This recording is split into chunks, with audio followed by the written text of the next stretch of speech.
Hey, 4:55. We're half an hour behind schedule, but that's okay. A lot of stuff going on. Thank you guys for that came out to the District 4 debate yesterday. Over 200 people officially attended. We know it's over 200 because just the really nice seats, that was 100 of the nice soft seats. And we put out at least 80 of the regular white hurt my ass seats. So we put those ones out, but we know it's over 200. So just in case other groups and people want to talk about the event, officially there was over 200 people in there. It was a packed room. Am I correct, Mr. Darrell Terrell? Yes, it was. Yes, it was very, very packed. He's a witness. And so I am Donovan Sadiq, Mr. Moreno Valley Darrell Terrell. Tay, Wilder's in the house. And, of course, we've also got our Phantom Menace Deja in the house, who's going to executive produce this episode and make sure that we stay within the guidelines. And she's putting up the money, so why not? So Darrell, me and Tay already did our thing earlier today. So let me get your criticism of the debate. Just tell us what you thought of it, who you thought won, and any misconceptions that might go to just.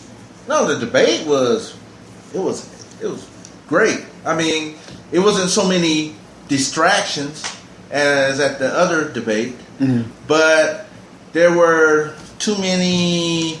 Well, I would say people talking out of the crowd, which kind of limited to the candidates. You know, people just coming and saying, asking questions when the time was for the candidates. Right. Well. Most of those people that were talking out of the crowd, would you say they were Highland Fairview white envelope employees? I probably will allege and say without knowing, yeah. Yeah, or they were Highland Fairview supporters, either or. Just cranky old ladies. Right. Just cranky I would say that without having. I would say allegedly, yeah. Right, allegedly. So we put the first video up. If those people that are looking for it, just go to News from the Edgemont on YouTube, and all the videos and all our podcasts are archived there, so you can see it there if you haven't seen it yet. Lot of footage. I think there was over an hour and 20 minutes of debate footage, which, if you know anything about computers, takes up a lot of memory. So we put it there, and we're going to link it through, and we're going to upload it on the different pages as soon as we can. So I think part 2 we just put up, so be on the lookout for that. But if you ever want to know and find it, make it really quick. You go to YouTube, but when we start doing the app, you won't have to look, as far, and it'll be just boom, boom, hit it in your smartphone, and there it is. So, Darrell, in your aspect, let me ask you real quick. Carveris, how did you do?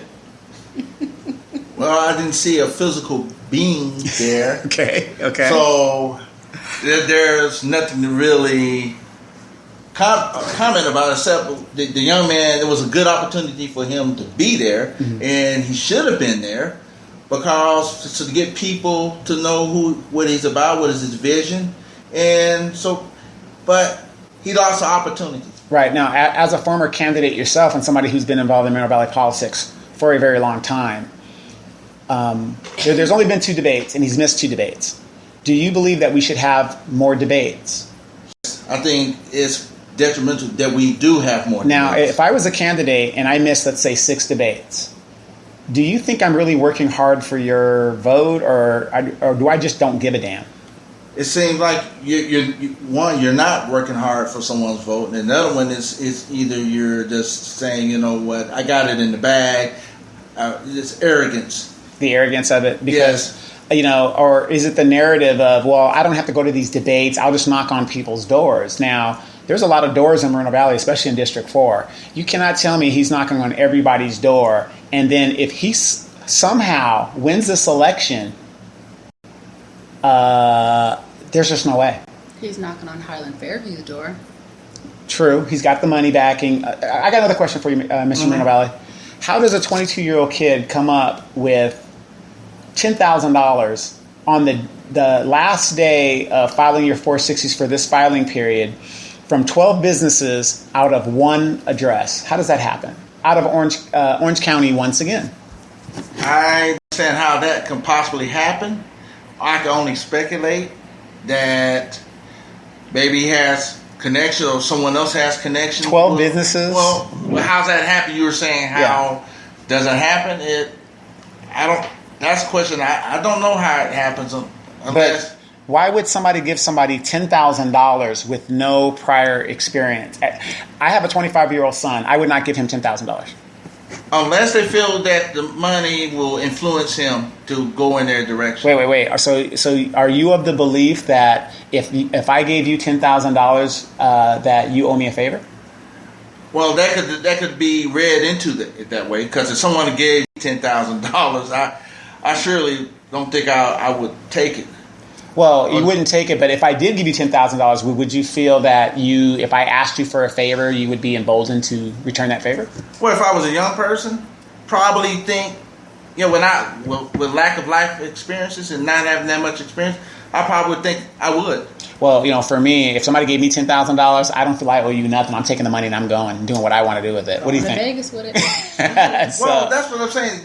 Candidates that would have that get that kind of money. Mm-hmm. Is the fact that they gonna have to stand up on it. Well, let's put it this way: when someone give you that amount of money, if you don't let them know up front, straight up front, and say, hey, I'm my own person, and they still give it to you, don't count on me giving, voting your way. Mm-hmm. You support my campaign, whatever, but that doesn't mean that you give me money that you own me, or I'm gonna do everything. If you think that way, you need to keep your own money. Just keep your money. Right. And on a scale of 1 to 10, what grade would you give Mr. Creparis and his performance at the debate?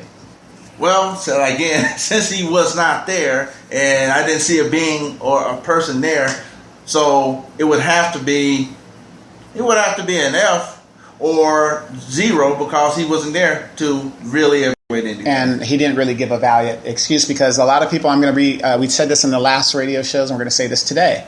So everybody understands. He was called by Eric Hefner, who hosted the debate personally, and Eric Hefner was told that Mr. Creparis was going to show up. So now he's also a liar.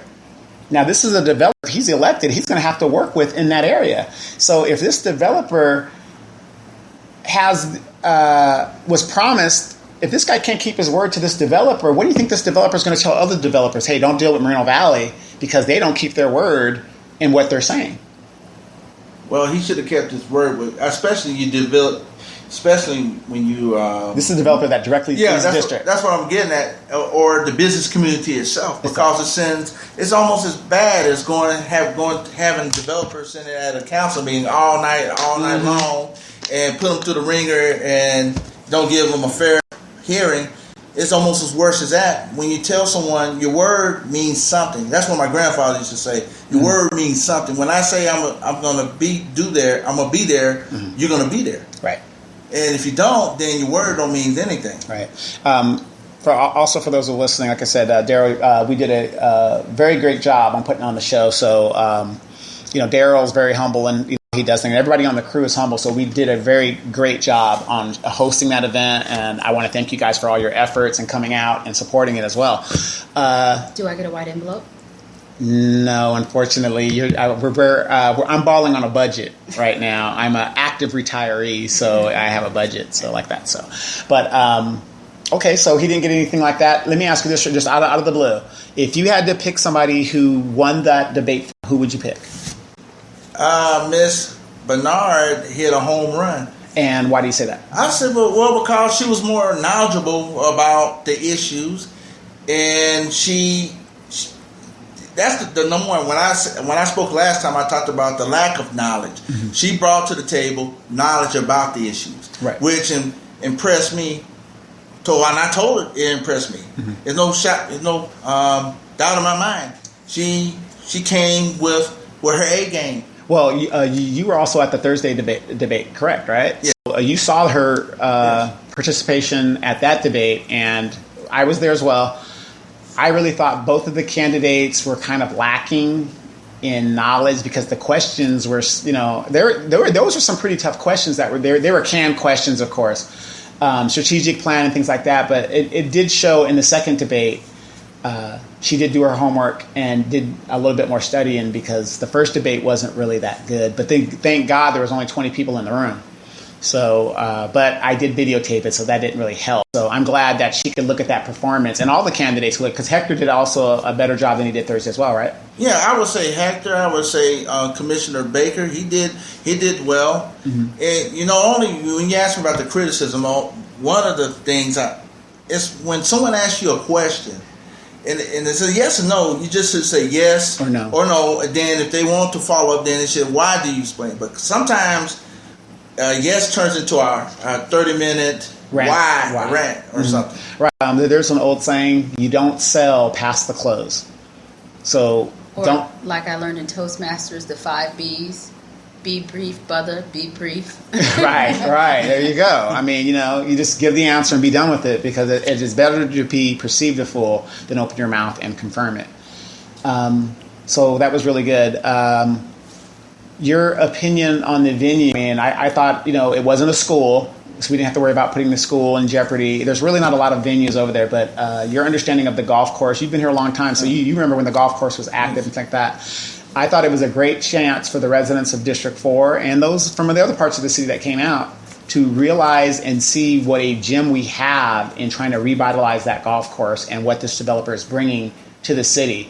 Your ideas on what Mr. Hefner proposed, which is the housing unit that he's going to bring in, the apartments that are going to bring in there, as well as revitalizing the golf course and the Boys and Girls Club. What are your thoughts on bringing a Boys and Girls Club, a real Boys and Girls Club in the city that can help a lot of single parents? Well, it's necessary. Mm-hmm. We live in a young community. We have commuters. We have a young population, and these kids need a direction. And Boys and Girls Clubs is one of the best programs, opportunities that a young person can go to. I mean, as far as me, when I was young, I went to the YMCA. That was my outlet. I every after school, the YMCA came to my elementary school, picked us up, and it was the best time I ever had in my life. And these kids need some direction, and they need some focus. They just need something to do. Yeah,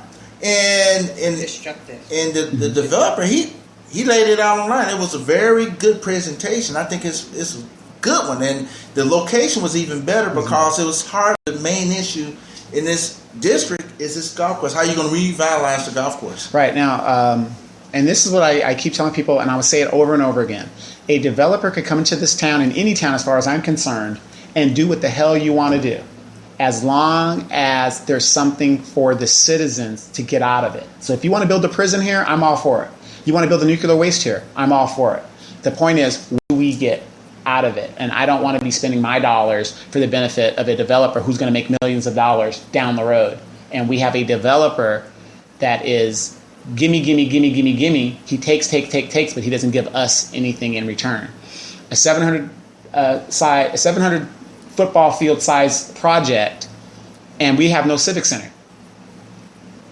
I mean, he didn't propose giving us anything, so I don't. And now an infrastructure bond is looming in the future. He wants us to pay for the roads and infrastructure of that project.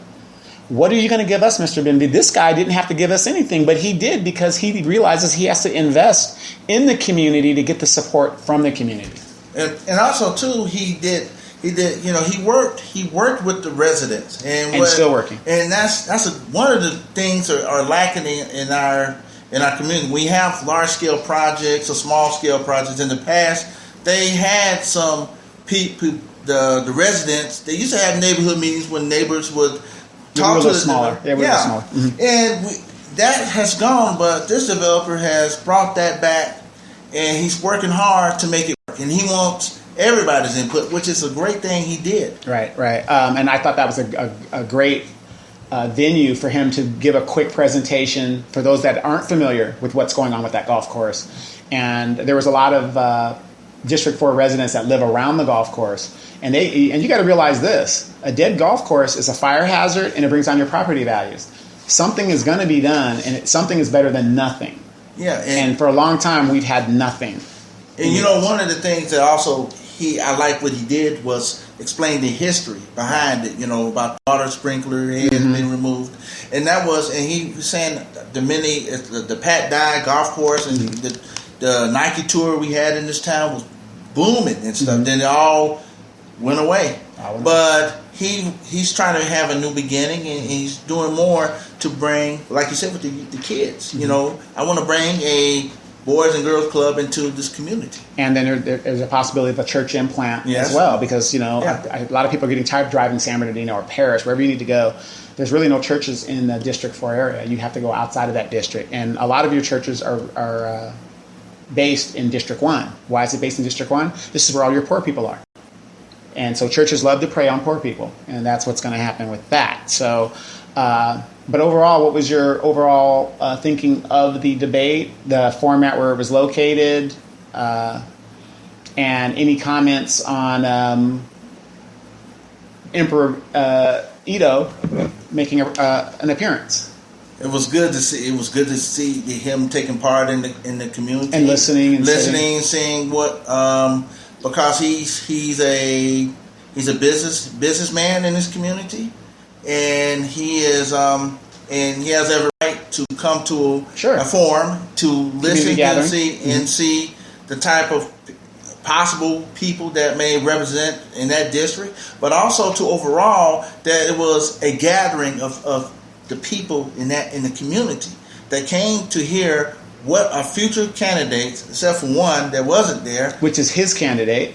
Well, and the fact to get to listen to what their plans are, their vision, and in the area, like I said, it was nice. The only thing I was almost afraid of, I thought we were gonna burn up, but we didn't, because I remember the experience we had when we was outside, and I said, I hope they have the air conditioning. It was a nice environment. It was a gathering. It was like family and actually, the longer it went, because it was in the evening time, it got cooler. So that was good. The only thing I would say, we opened the doors, which was kind of which let the gnats in a little bit, so that you had the flies running around. Yeah, everybody swatting. Yeah, but overall, there was nice cool water.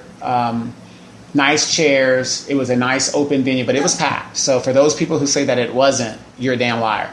So it was. I would say it was a great event, and all different. You know, the funny thing about it was something you were saying. All the different point of view people that were there, right? The different backgrounds, and it didn't get out of hand, which was because we had a good moderator. Cranky old lady. Oh yeah, that was Miss Steffens, I believe her name. Yeah, and we had a good moderator, so it didn't get out of control. I can imagine if we were at another event that you would have a shouting match and be almost like WrestleMania 30. Right. Now, you know, and I'm all for freedom of speech, but like I said, me and Roy are good friends and everything. Roy, it was a time to make a question. He didn't have a question, he had a statement, which is okay, but the venue was. And we tried to keep it around District 4 issues, not city issues, whatever. We understand our economic situation in this city. You have 99-cent stores and you have warehouses. Anywhere where you have a demographic the way that we have our graphics, and we have a bunch of saturation with warehouses, it's usually a poor area. I don't care where you point it out in the United States, we all have the same issue. A lot of warehouses and poor people, and that's where we're at with that. So, Tay, you just got an update. What's on the mind and what's on the clock? Hector Diaz just posted. Oh, sorry. Hector Diaz just posted something. And what did Mr. Diaz post? It's a little lengthy, so go ahead. We'll get ready. I got some water here for you. Hector Diaz, must read. Good afternoon, all. I would like to take a minute of your time to read the following information. Wait, stop right there. Go ahead. So you get the ticker tape. I know that many of you took the time to post negative and positive comments on social media regarding my credibility for office. Now, it would be nice if you take an extra minute to post the results. First of all, I would like to thank all of you that took a minute of your valuable time to attend the debate yesterday at the Moreno Valley Ranch Golf Course. Many of you wanted clarification of my incident regarding disturbing the peace. I've explained what happened, and if you have any additional questions, I'll be more than glad to answer them in person. This was a self-defense case where I defended myself when I was physically attacked by an individual that was fighting inside of my business. Many of you wonder if I called the police. I did. Many of you wonder if I was arrested. I was not. What I regret the most is not pressing charges against this individual when I had the opportunity. I was asked if I wanted to press charges, and I said no. He was asked if he wanted to press charges, and he did.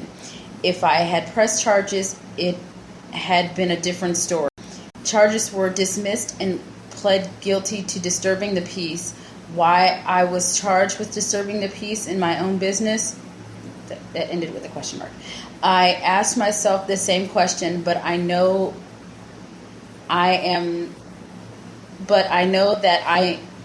that being a nice person does not help all the time. And that's what he posted. Okay, I'm going to let Daryl give his opinion off what you just heard, and just give us your honest opinion on breaking news. Well, he basically, when the question was thrown out at the debate, he answered the question. And the only thing I would say about this is, to me, if I was a restaurant owner and I was in a situation where there was someone because he's not thinking about his political, his future. He's thinking about his body, himself. Well, at the time, he had no politics. Well, that's what I'm getting at. Mm-hmm. And if I'm going to defend myself, I will defend myself. If someone's going to punch me in my face, and somebody did do it, I'm going to defend myself. And to explain, it's a good thing. But again, you shouldn't have to explain yourself over and over and over. Well, I think that statement is all he really needs to put out in papers for people to read for themselves. Well, yeah, and he did a good job explaining himself at the debate. And people got to realize, some people are going to believe it, some people aren't going to believe it, and some people just don't care. That's up to you to decide. It's out there. We all know about it now. Let's move forward. Yeah, I mean, well, that's what I'm about, moving forward. Yeah. Are we going to continue to beat this dead horse? Beat a dead horse. I mean, we have a criminal in Victoria Baca who actually had a felony that was pleaded down to a misdemeanor, and I don't see nobody in the streets about that. So, and she's on the council right now. Still. So like I said, I don't have a dog in this fight. I don't have any particular candidate. I do know Hector Diaz. From what I know of him, he's a nice man, and I will give anybody props who runs for office, because you put your whole life out there, because I know I did. I did too. And they will, and rightly so. You have every right, I believe, to know everything you want to know about me and my past. We have a school board member named Evan Moron who believes in simulated rape against women, and he is on our school board right now. He videotapes himself street drag racing. That's a fact, and he's on the school board right now. What this man did is now in his past. Some people will forgive him, some people won't, but you got to give a person a chance. Well, that's what it's all about. He put it out there and explained to the people. But see, the main, it could be a distraction, because see, when you're trying to do something good for whoever it is, or trying to present a vision, there's always someone's going to try to distract you and try to take your mind off the issue. You got people in the 4th district, and you got people that are hurting, and Hector is having a vision that he wants to do something about it. And so instead of talking about real issues, we go back, let's go in the past. But the election is about the future, not about one's past. Right. In the past, it's in the past. And he explained himself. Well, then we could say that about Evan Moran. Moron. Almost got me calling him moron. Evan Morgan, because what he did was in the past. Well, we can say that about LaDonna Jensen. True. But then again, okay, well, see, I think there's levels to this. Okay. And here's where I am not okay. Okay, when it comes to Hector Diaz, what he did, in my opinion, as it is explained, isn't bank robbery. Was a self-defense issue. All right, I'm cool. What Ms. Jemson did, I get it. I'm not okay with it. People's hard-earned savings were taken. Right. And she was put in a position of trust. Right, but again, I never spoke to her one-on-one, so everything that I heard was always secondhand. Mm-hmm. So again, I don't know the full story. I'm not okay with it, but I don't agree with beating her to death about it. Mm-hmm. Now, in Evan Morgan's case, the idea that an adult man that is a father of and a a son husband and a daughter would think that simulated rape with Barbie dolls is acceptable, rational behavior is something that I have to question. Not only as a parent, but of someone of sound mind. and around children. Now, the fact that he is on the school board making educational decisions for our children And visiting with our children. When he makes piss poor choices for YouTube videos or social media posts Twitter. or something, we have to have some type of personal accountability. And I think that's where I'm... You see where I'm going? Well, where yeah, Hector's like, look, okay, this is what happened. This is where I made my mistake. I own up to it. I did whatever I did. And, we move forward. LaDonna, yeah, to a certain degree, there was some personal accountability. But for Evan, there is no personal accountability. And that's where my bone of contention is. Because he thinks it's funny or it was just a joke. And I don't know in what land or what universe rape is ever funny. It just isn't. Edo. I would agree with you. I agree with what you're saying, because there is different levels. I didn't think about it on that level, but you're breaking it down. I would agree with you on that. Right. Absolutely. I just don't ever think that sexual assault is funny, simulated or joked. It's never not funny. I think it was bad taste. Yeah, I don't know any. bad. I don't know any comedian in America that practices. Bill Cosby. Well, no, he didn't practice. He did. Oh yeah, that's yeah. There's a difference. But in their comedy routine is based on racial, homophobic, sexual, blah blah blah. Performance. But I mean, if y'all want to keep, handcuffing yourself to these dead hookers, y'all continue, because all it's going to do is you're going to drag Moreno Valley down, and that's all we keep doing. And we keep going down. Handcuffing ourselves to these dead hookers, and then we sit here and wonder why we're a joke. Why all of a sudden this starts to stink. Well, guess what? You can't keep attaching yourself to these people and voting for these people, and then say, "Oh my God, we need change in Moreno Valley." Well, hello, come on. People are out here doing these research, putting these things out here, and yet you still vote for these people. You can't cry wolf after the fact. After the fact, you just can't. Right. Daryl, we did something in our radio show that we have some of the questions that weren't actually asked of the candidates last night. So I made sure I kept them because maybe your question didn't get answered, or it was answered in a group of questions, but it wasn't specific. So I'm just going to ask you off the top of your head as a former candidate. Open question to any candidate. And so this is going to go to Mr. Moreno Valley. Could you define special interest in your opinion? I think, in my own opinion, your opinion? anybody could be special interest. What I mean by that is, I think anyone could be special interest. It could be unions. It could be business organizations. It could be anybody that has an interest in the city, but also anything that goes before a council. But sometimes special interest has turned out to be a bad name. In some instances, they deserve because of certain actions that has happened.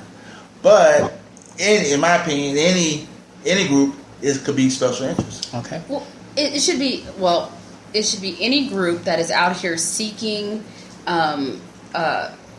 special accommodation or special treatment. Any type of gain or lobbying, by bribery or whatever. So, I mean, anybody could be... Illegal bribery. Anybody could be a special interest. The African American Coalition could be considered a special interest group if they donate to someone. No. African American Coalition is a Denise Fleming cheerleading squad. They only donate to Denise Fleming and the Chicago Mafia. Well, we see how well that worked out. Yes. So let me ask you this real quick. I need some help with this because we're asking two different candidates. So, Executive Producer Deja, can I ask you a question? Shoot. A little closer. Go ahead. Okay, same question to you as a candidate. Hypothetical. Open question to any candidate. Define special interest.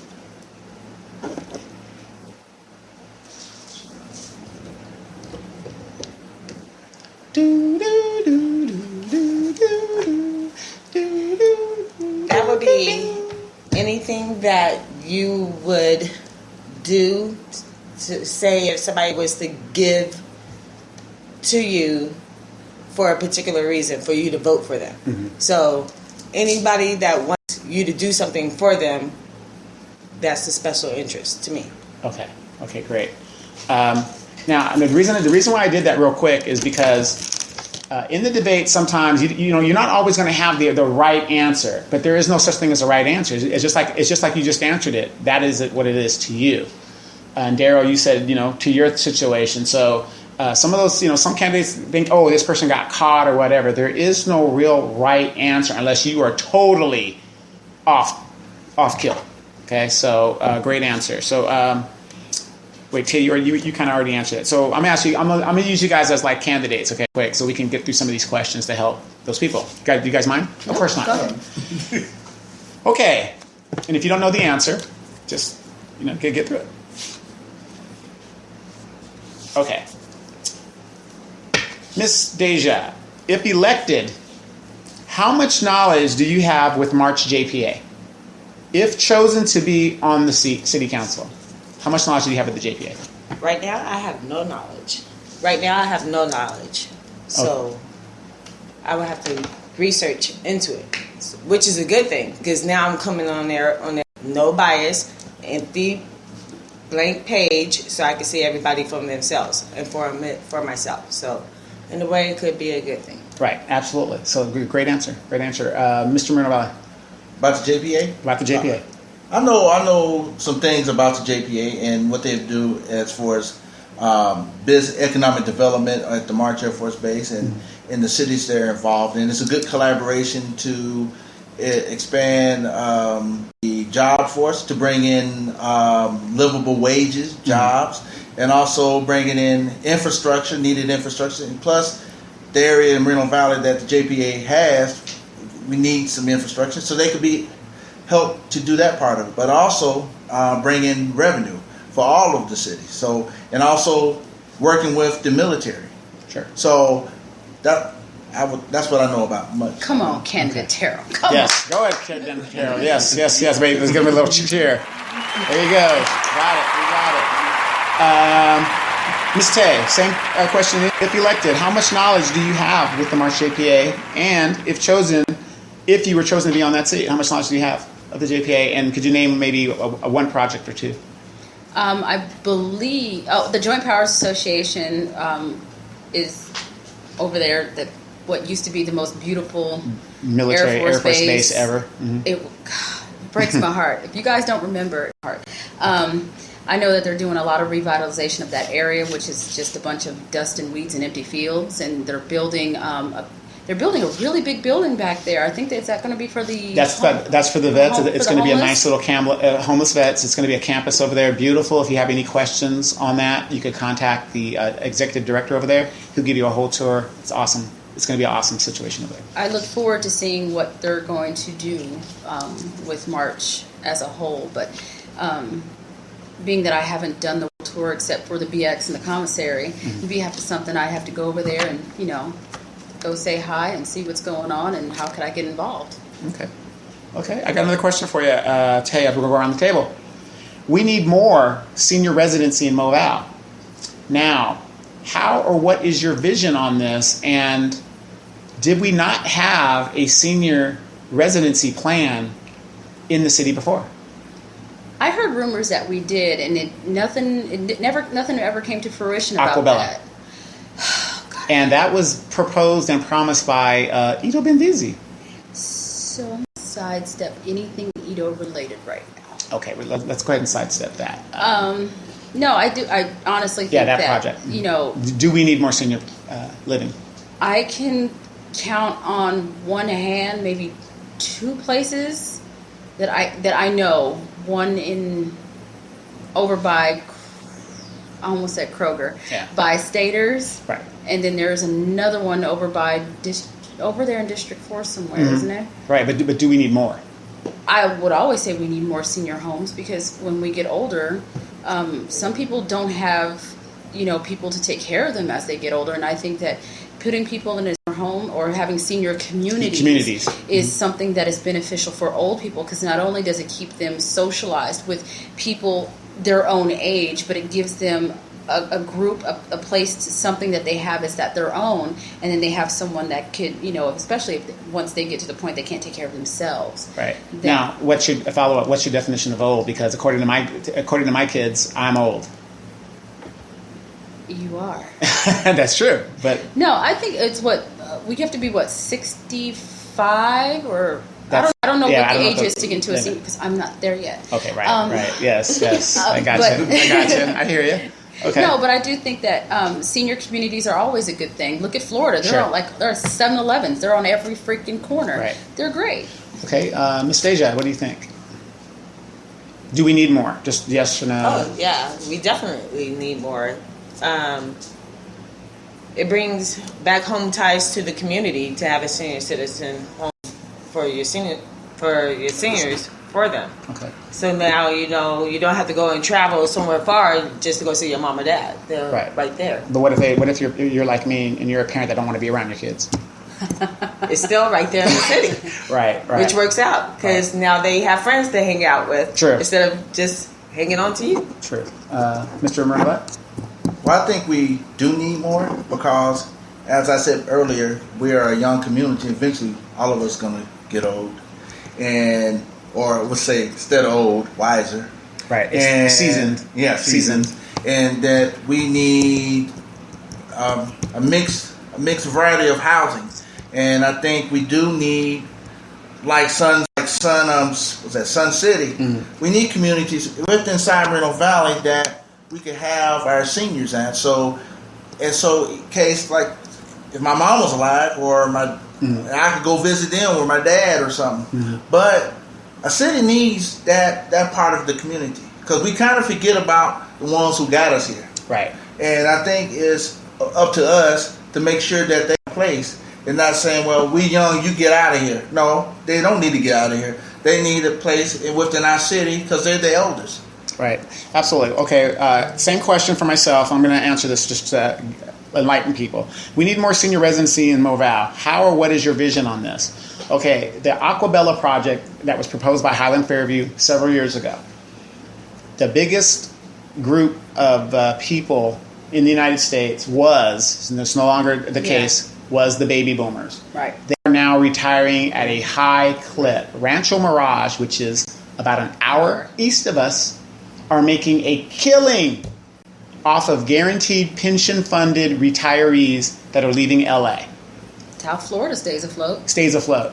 Now, Mr. Benviz's excuse is, the economic environment is not right to build Aquabella. Bullshit. I just proved to you right there, you got seniors that are retiring at a record clip, and they're moving to Rancho Mirage, and that's the proof is in the pudding. So yes, I do think Moreno Valley needs to do that. His extension should not have been approved. The city should have told him, you need to start building this, or we're going to take this land and do something else with it and rezone it. So we have seniors in the city, just like Ms. Deja has said. You want to be close to your family members and the grandkids, not me, but things like that. But there's no excuse why we don't have Aquabella built. And if this don't do it, bring another developer in here that will. So that's my spill on that. So last question for you guys. It's going to be a hard question. Oh, yay. Okay? And we talked about this last time, Daryl, for those people. Wait, I want that one. Okay, here's a good question that didn't get asked. I thought maybe it should have been asked, but like I said, there were thousands of questions. So for those people who do not believe there was over 200 people there, I have a stat, and this is just a partial stat that I brought out of the car. I took a picture and posted it on Instagram. The Hot Seat. Instagram. Yeah, the Hot Seat Radio Show Instagram. Okay, great. So you can see it there. Just a little plug. Yeah, just in case you don't meet it. Miss Deja. And Deja, I have to give her some plugs because she's paying for this episode. So she got to get some bang for her buck. If you were a candidate, can you say something that you did in our community with or without pay?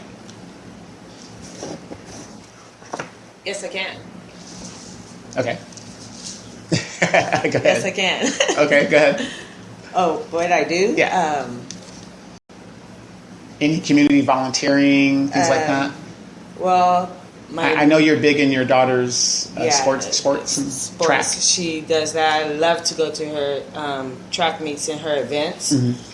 I'm proud of her for that, doing really well. I like to have the parents all get together so we can support our children when they are running and whatnot. So you're active in the school and the school more districts so and stuff. Active with my daughter and her tracks. School district. And track meets and whatever. School. Yes. Real quick, are you part of a militant black? No, I'm joking. That's not like that. No. Militant group in the city. No. Same thing to you, Daryl Terrell. Well, let's see. Well, we know you're involved. Jeez, you're everywhere. Well, I currently serve on the Riverside County Behavioral Health Commission for 3 years. I've served on the City of Moreno Valley Traffic Safety Advisory Committee for 7 years. I've ran for city. I ran for city council. I was on the Greater Riverside Urban League board of directors when I was in college. I've ran for school board. I presented ideas to the city, put more police on the street. Yes. Hire Mobile is your idea. Yes. So I've been very actively involved. See, there you go. No one give me no money. Right, yeah, they don't give me no money. Me neither. Tay Wilder. Same question. I do stuff around the city. I do it because, when I see people that need assistance, I like to provide them that assistance. I don't like to talk about it because I don't like to toot my own horn. Absolutely. But I think I've always been that person that likes to pay it forward. I'm fortunate to be in a situation that I'm in that I'm able to pay it forward to a number of people. So on a day-to-day basis, I do give to those who can't. So that's what I do. I don't do it for the pat on the back. I don't do it for the accolades. I don't do it for the recognition. I do it because there are people who can't do for themselves, and if I'm in the position to be able to do it, then I'll do it. Right. Same question to myself. As everybody knows, I'm very good at being a local troublemaker. I put on events that nobody seems to go to, and I put on radio shows that nobody listens to, but they quote everything that we say on the radio show. But my biggest accomplishment in the community that I think that I have done is informing the public of what the hell is going on. And my pet peeve is the animal shelter, and I'm a big advocate for that. I'm not as big as some other people. You've got Aja Smith, who's bigger than me. You've got Christy McPhee, who is definitely bigger than me. And but I'm always willing to help in any organizations, and that's my contribution to what I've done to the community. But everybody that does this really contributes, and those people that pay for our show, Miss Deja, D. Coulter, and things like that. These are the people that put up the funds and give us the resources that we need to move forward. So again, it's service before self. And excellence in all we do. And excellence in all we do. And as a city, if we don't come together as a community and stop this dividing and figure out what the hell is going on, we're always going to be in a bad light. Real quick, Mino Stereo, been in business 27 years. This is his 27th year. He is in District 1, right across the street from Alessandro and Ellsworth Street. Go and see Mino. Hey, you need some rims? He's got the hookup. You need a nice radio? He's got the hookup. You need some tent? Summertime is coming. You got to get the hookup. Go check out Mino. You can also find him on Facebook as well. Yes. So, and Tay really loves Mino's commentary. I love his commentary. He's a man of limited words. He's very colorful. Very colorful. So we're gonna go ahead and take a break on this section. You guys are listening to the Hot Seat Radio Show. Daryl Terrell, Mr. Moreno Valley. He's not the original, but he does hold that title. Tay Wilder and Miss Deja, the executive producer and the boss that pays the cost. And we're going to be back at the next section. I'm Donovan Siddiq, local troublemaker. Mino Stereo. Check him out.